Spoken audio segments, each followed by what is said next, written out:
Zachary Lell parked the rental car across the street, laid his hands on the wheel, and stared at the front window of the fourth cafe in the chain he'd inherited from his dad. Saturdays used to be packed. Now there were only empty tables and 2 customers walking out with sour faces. He pulled up his hood, lowered his cap, and checked the disguise in the mirror. Scruffy beard, prescription glasses, clothes of an exhausted college kid. No one on staff knew him in person. His dad had always been the face of the business, so that worked in his favor. Zach crossed the street, the cold morning wind slicing the sidewalk almost as sharply as the online comments he'd read. Rude crew, slow lines, lukewarm coffee. Miles, the district manager, had chalked it all up to growth adjustments, but his distant tone had set off alarms. Pushing the glass door, the bell gave a half-hearted jingle. A short line still moved at a crawl. A barista whispered with a coworker about being out of change. In the back, the espresso machine let out a high-pitched whistle like it was complaining about the shift. Zach played the customer. He grabbed a menu, pretended to choose, but his eyes hunted details. An overflowing trash can, a stopped wall clock, an Employee of the Month board with no photo. All of it pointed to a bigger problem than a simple rough patch. His turn came. The barista didn't even look up. Next. Zach took a breath. The investigation had just begun, and the list of questions was growing. He ordered a drip, paid cash, and stepped aside to wait, studying every move behind the counter. When the cup reached his hand, the coffee was lukewarm. He smiled inside, direct proof on the very first visit.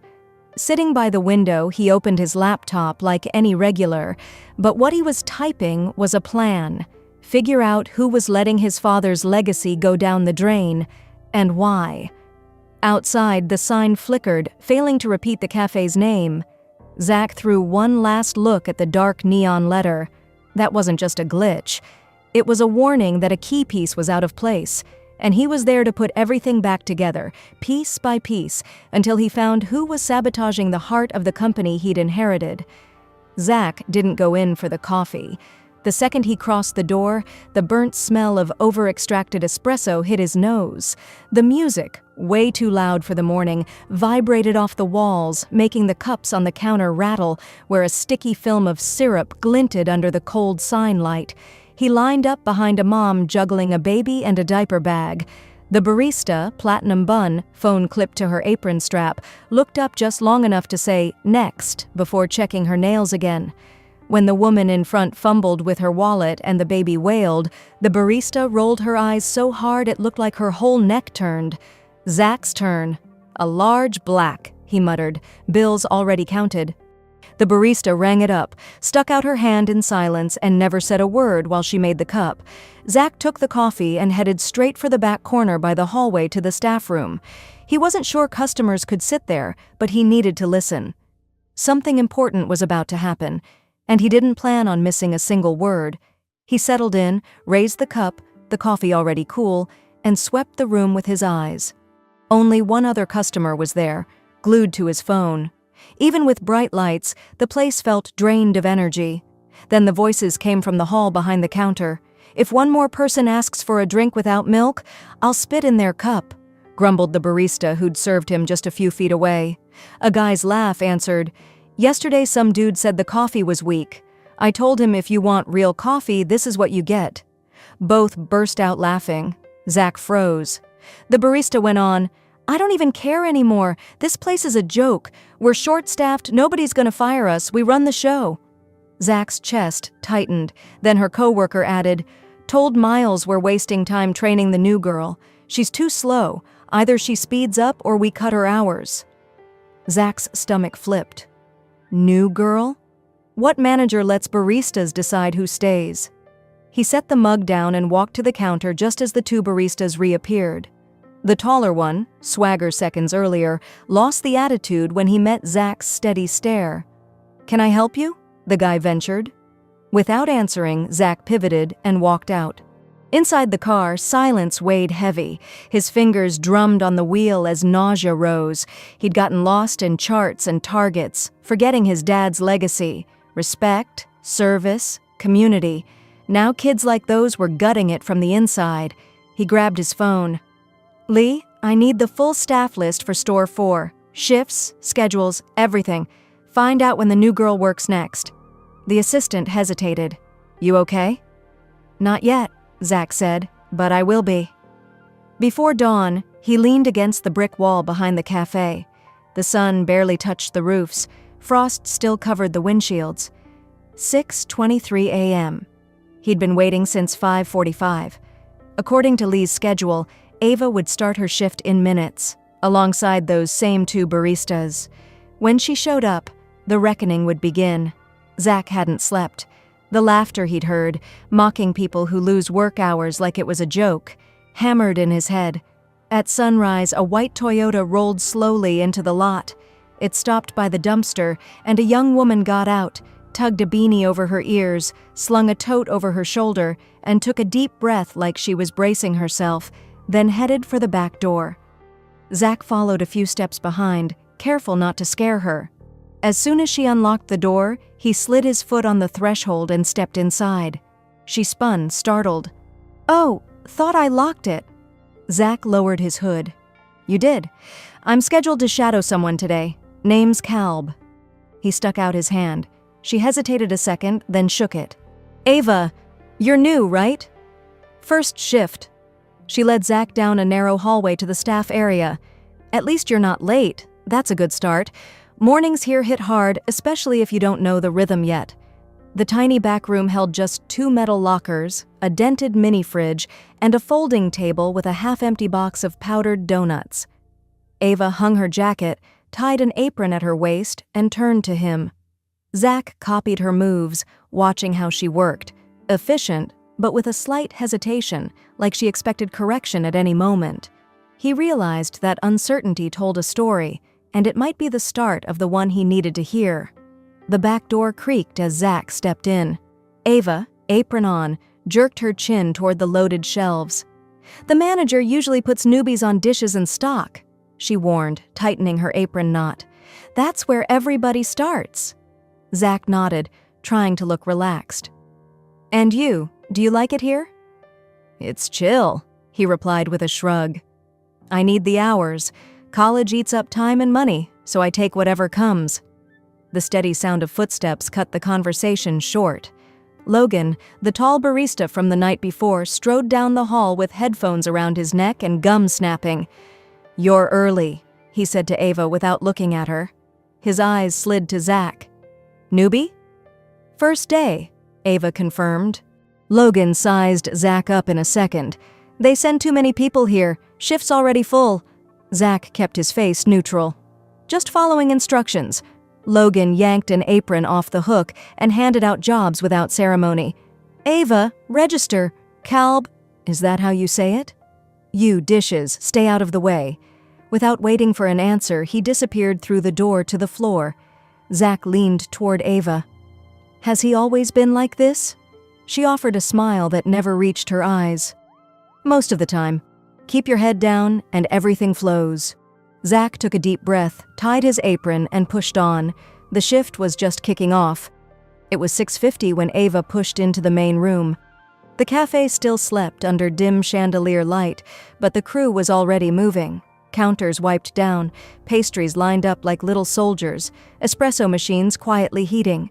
Mira, the blonde barista from the earlier shift, was adjusting the grinder without looking up. "Morning," Ava ventured. "Nothing." Mira spun the grind knob and vanished to the back. Zach took the sink station, rinsing milk-crusted pitchers while battling a wobbly rack and cleaning supplies tossed in a cracked bin. Ava followed the opening checklist, checking the case and lining up cups, when Logan's voice blasted from the back. "Faster!" loud enough for any future customer to hear. At 7:15, the door opened for the first regulars. Zach kept his head down, rinsing and watching. The pace shot up in minutes. So did the tension. "I asked for no whip," a woman snapped at the counter. Ava tried to fix the drink, but Logan yanked the cup from her hand and dumped it in the sink. "Do it again," he ordered, then smiled at the customer. "Sorry, she's still learning." The disapproving glare fell on Ava, who remade the drink with shaky hands.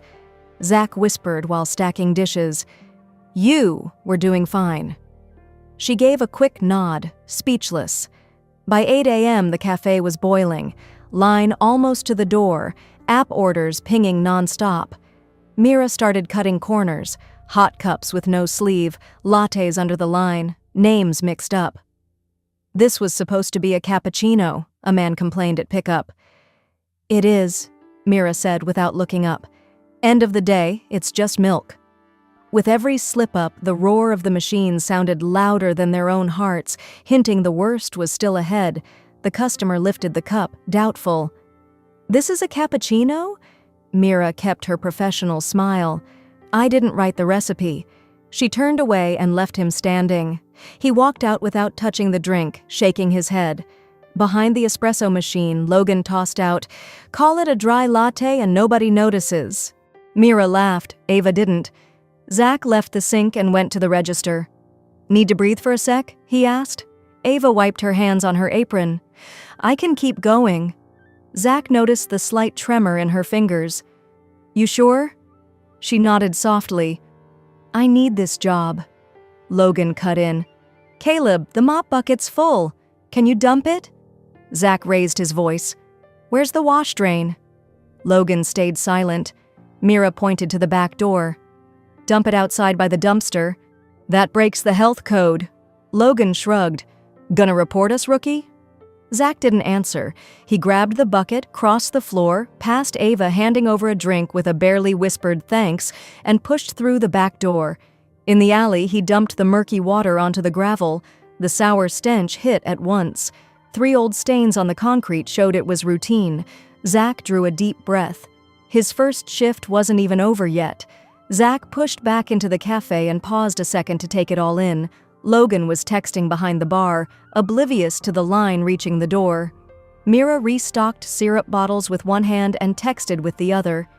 Ava, alone at the register, tried to decode a complicated order while apologizing for the wait. Across the way, the sink overflowed. Zach took his spot and started scrubbing a milk pitcher, but anger throbbed in his temples. This wasn't a bad day. It was a pattern. That sour boredom, the quick fixes, the flickering bulb nobody cared about. It all pointed to a culture rotting from the inside. And the weight of that neglect fell squarely on Ava, wiping the counter with her head down, each move slower than the last. Zach set the pitcher down, dried his hands on the apron, and headed to the stockroom. He picked up the phone. "Lee, I need the regional manager here today," he said as soon as the call connected. "We're closing the store, starting from scratch, retraining everyone. I also want to meet Ava off-site, somewhere quiet." Silence on the other end, then the inevitable question, "Is it really that bad?" Zach looked out at the floor. The smell of burnt cheese in the toaster, impatient customers, staff on autopilot. "Worse," came the firm reply. "But we're going to fix it." It was a little past 7 when Ava pushed open the library's side door. Her backpack thumped against her back. Her coat, zipped to her chin, felt like a shield. Near the window, the man who had introduced himself earlier as Calb was waiting at a table. 2 paper cups and a tan folder split the tabletop. When he saw her, he stood, calm, impossible to read. "Hey," she said, keeping her voice neutral. "You wanted to talk to me?" He nodded. "Thanks for coming. Have a seat." Ava dropped her bag on the floor and pulled out the chair. The library was almost empty. The murmur of a few students competed with the drone of the AC. Outside, headlights slid slowly across the wall. Calb slid a cup toward her. "Chamomile. I picked something harmless." She took the cup, gave a small smile. "Thanks. So, what's this about?" He locked eyes with her. "My name isn't Calb. It's Zachary Lowell. I own the cafe where you work." Ava blinked, unsure she'd heard right. "Sorry, what?" "I went undercover as an employee," he went on. "The store's numbers were dropping, and corporate couldn't tell me why. I needed to see for myself." She leaned back, brow furrowed. "Are you serious?" The silence that followed felt louder than any noise in the room, and his answer still hadn't come. He let the air between them thicken for a second, long enough for the info to land. She looked away, trying to organize her thoughts. "I didn't plan to drag you into this," he began. But after what I saw today, I couldn't just walk away." She looked back at him. "So, am I in trouble?" "Not at all. You're the one keeping that place running. I came to find out what's really going on, away from spreadsheets and managers. No filter, just the truth." Her fingers slid along the cup as the silence stretched. "Last week, I almost quit," she confessed, voice barely above a whisper. "The paycheck's the only reason I keep coming back." "What pushed you that far?" She squeezed the cup hard. "It's like following every rule and still becoming the problem. On my second shift, Logan told me I was disposable. I laughed it off. Then Mira started pulling me off tasks, told me just to watch, skipped steps, and when customers complained, it all landed on me." Zach leaned over the table, arms crossed, listening to Ava without blinking. "They don't teach us anything," she said, voice low but firm. "They throw us on the front line and get mad when we don't know what to do. If I ask for help, I get side-eye right away." "How long have you been there?" he asked. 3 weeks, she answered, weighing every syllable, "and it feels like a year." Zach nodded slowly. "Has any manager checked in on you?" Ava let out a dry laugh. "Miles showed up for 10 minutes just to ask if everything's okay." Logan hovered behind him the whole time like a shadow. Silence. Zach opened the folder on the table, 3 black and white staff schedules. "We're at least 2 people short on the morning shift," he pointed out, "and no one's asked for backup. The schedule hasn't changed in over a month." Ava bent forward to study the sheet, frowning. "So that's why Mira closes and opens the next day? I thought she wanted overtime." "Not even close," Zach said. Logan builds the schedule alone. Miles signs off without checking. Ava leaned back, took a deep breath. Like someone finally seeing the whole puzzle, she let the air out slowly. "They do whatever they want." Zach snapped the folder shut. "Not anymore." She kept her eyes on him. "What are you going to do?" He gave a small smile, like he already saw the next step. "I've already started." Ava didn't ask for details. She just knew that from here on, the pieces were going to move. Zach made the call and didn't hesitate. "The store will be closed for the next 3 days. During that time, a temp crew will come in to clean every aisle, restock every shelf, and train, from scratch, whoever decides to stay." Ava's eyes went wide. "You're shutting it all down?" "It's the only way to really fix the problem," Zach answered. "Everyone will be paid for the shift, but only those who show up for training get back on the roster." She stared at him, letting it sink in. "So you're giving them a choice?" "I believe in second chances," he said. "Just not in rewarding apathy. If they want the job, they'll have to prove it." Ava glanced down at her cup of tea, then back at him. "What about me?" "You've already proved yourself. I want you as a shift supervisor. It's not just a title. You'll have access to the schedule, sit in on store meetings, and work side by side with one of our senior trainers. I need your insight to rebuild the team." Ava opened her mouth, but no words came out. She swallowed hard. "Why me?" "Because you care," Zach said bluntly. "And because you didn't give in, even when it would have been easier. We need people like that to fix what's broken." She ran a finger around the rim of her cup. "I don't know if I'm ready." "You weren't ready when they dumped that chaos in your lap either," Zach said. "You still showed up. That counts." Ava nodded almost imperceptibly. "What happens tomorrow?" 7 a.m., out front of the cafe. "We'll explain the changes. Anyone who insists on resisting gets a warning. Second time, they're out." Ava's jaw tightened. "Logan won't like it." Zach kept his tone steady. "He doesn't have to." Ava let out a breath. Her shoulders finally relaxed. "Okay, I'll be there." Zach stood and slid his chair back, ending the conversation, but only the start of a new phase for the two of them. He closed the folder, stowed it in his bag, and pulled on his coat. "Get some rest. Tomorrow's going to be big," he said before turning away.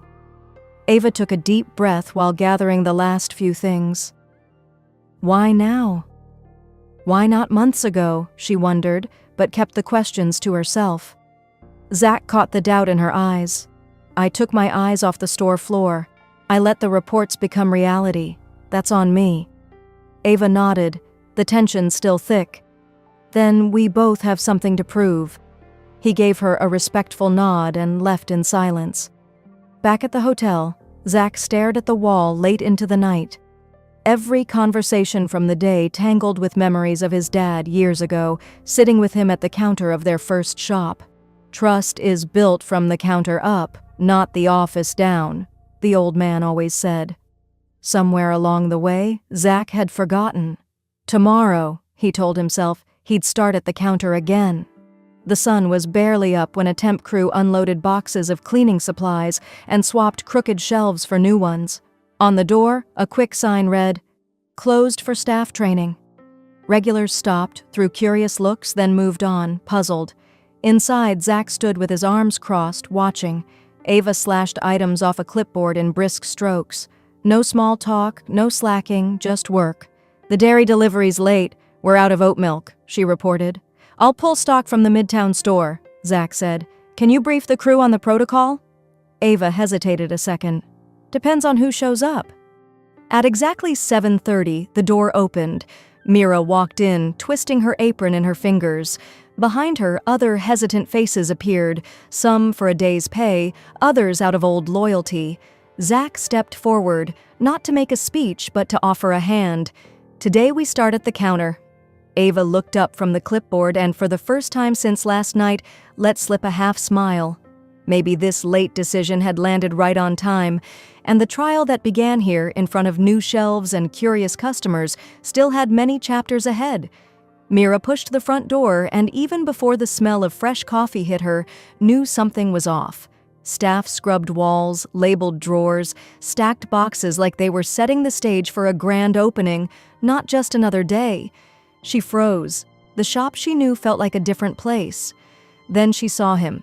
Zach, graphite blazer, freshly trimmed beard, no sign of the old glasses. The shock was quick. "You're the owner?"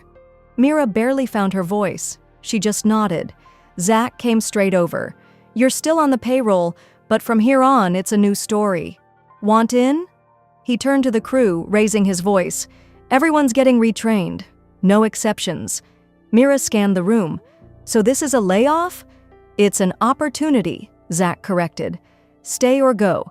If you stay, you play by the right handbook." Silence. Mira felt the solid ground shift but kept calm and headed to the back, weighing if this change was a blessing or a sentence. 15 minutes later, the door chime rang again. Logan walked in wearing the same wrinkled hoodie as yesterday. From the doorway, he took in the scene. Once past the counter, he ignored Zach and locked eyes on Ava. "What's going on?" Zach stepped between them. "Training, restructure, you can be part of it." Logan let out a flat laugh. "You can't just show up and—" "I can. I'm the owner. This place got too loose. That ends today." Logan turned to Ava. "You told him everything."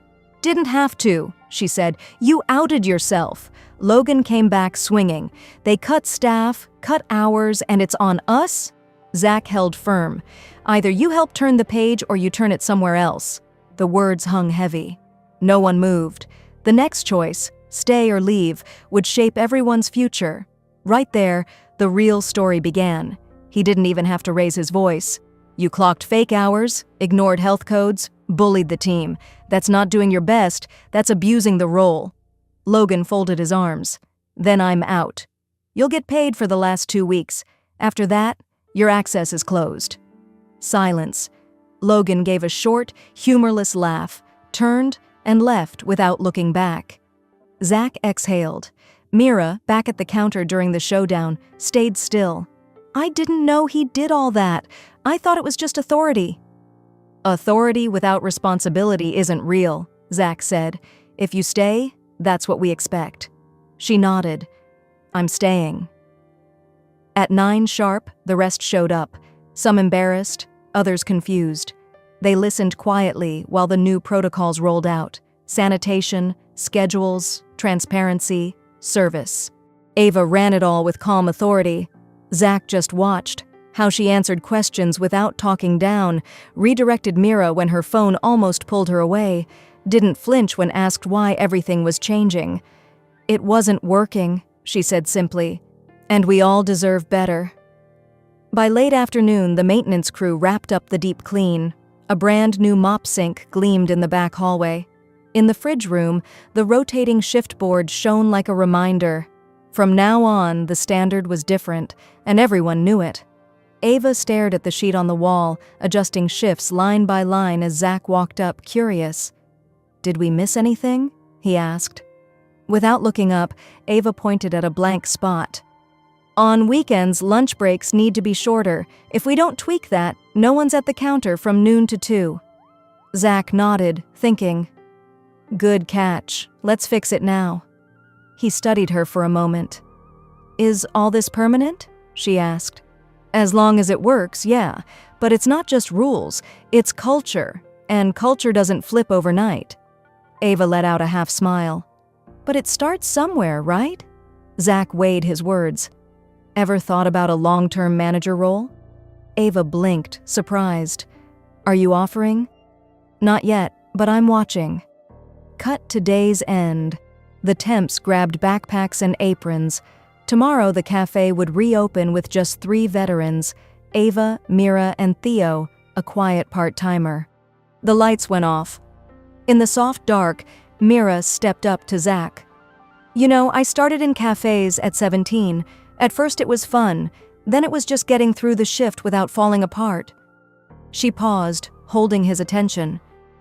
"Maybe it's time to remember why I'm here." Zach didn't answer right away. The door closed behind them, leaving a question hanging. Tomorrow would be just another shift, or the start of something bigger. She breathed in slowly, like searching the air for lost resolve. "I want to love this again. Maybe I can't lead yet, but I'll show up." Zach nodded, accepting the spark needed to reignite everything. That's enough to start. The street was quiet when he turned the key in the lock. Then he handed it to Ava. "Tomorrow's yours." She closed her fingers around the metal. "Got it." Before leaving, Zach added, "If anything feels off, call me." "Anything at all?" Ava slipped the key into her pocket. Zach walked to his car, but, at the door, turned back. She still stood there, gazing through the glass. There were no new counters or flashy banners. What filled the space was something else. The trust they'd rebuilt, piece by piece. Inside, the espresso machines gleamed, the tables waited, and the air, now light, no longer carried the weight of exhaustion. It took just 3 days to clear out the rot. Now, at last, the cafe could breathe again. Tomorrow, before dawn, they'd find out if the neighborhood still remembered that first sip.